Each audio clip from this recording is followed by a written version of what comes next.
Hi and welcome to the video. So I'm in Sora.com at the moment using the GPT4o image model, and I'm just going to show you how I got to the final image here. There's only a few steps. This is quite a simple one. I just had this thought in my head of like a bit of a pun sort of image with you know, Tony Montana there, SPAFACE. You get the idea, but this is where it started. So this is just my first attempt at a prompt. So if I move my mouse down there, you can see the full prompt. And it's quite simple at the start, not really much context because I just wanted to see what the concept gave me. And I thought, well, it's a bit bland. It ran a few like this. Some came out with black background, some came out with just white background, but it was all kind of very generic. So I wanted to put it into some context. So I then modified the prompt. Again, I didn't remix, I did this from scratch. So I just clicked edit prompt and I added in, he is lying back in his big leather chair at his desk with various candles of relaxing props.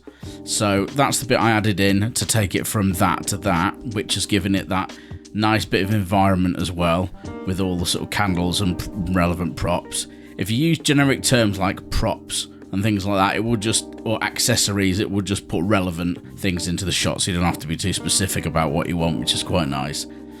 And then I thought, well, okay, as usual when I do this, I start off in one aspect ratio and then I wanted to go to another. So I redid that. I reran basically the same prompt but in 3x2, and it took me to this shot, which I thought lacked a bit of impact because the SPAFACE text at the top is now this sort of cream white colour, which actually I do prefer, but it's now missing the pop of the red. So if I go back to that one, it's missing the pop of the red and that contrast that you got from that. So I thought I'm going to introduce some red into this image and a bit more contrast. So I then re-prompted this. So again, not a remix, just like I changed the prompt and ran it from scratch. And what I changed for this particular one, which ended up being the final image, was I added at the end, his black shirt is unbuttoned at the collar and his red necktie is loose. There you go. It's got that pop of red that I like, because red's always a nice colour to sort of bring sort of colour contrast to images like this. And his black shirt just gives a nice bit of contrast between the light text and the towels there. So there we go. It's quite a straightforward one, but yeah, good fun.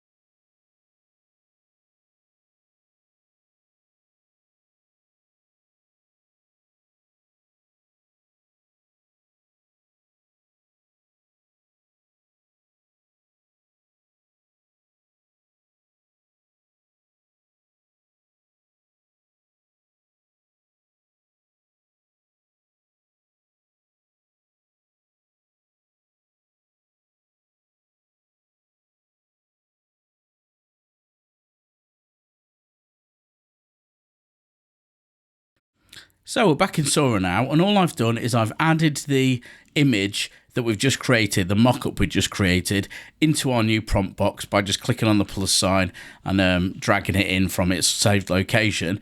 And now in the prompt itself, I'm just going to paste the original prompt we used to generate the image in the first place. So now we've got a combination of our original prompt with our mock-up, our really rough mock-up showing the size and the angle and the placement we want the elements of the shot, and we've just used a flat green to represent the grass. And between these two, Sora's going to know exactly what it needs to do to create what we need. So now it's a case of clicking remix and waiting for the result. Yeah, these look great. These look exactly what I wanted. They followed the visual guide perfectly, and they filled in all the rest of the details using the prompt and Sora's excellent GPT4o image model. So thank you very much for watching. I hope this was useful, and I'll see you in the next one.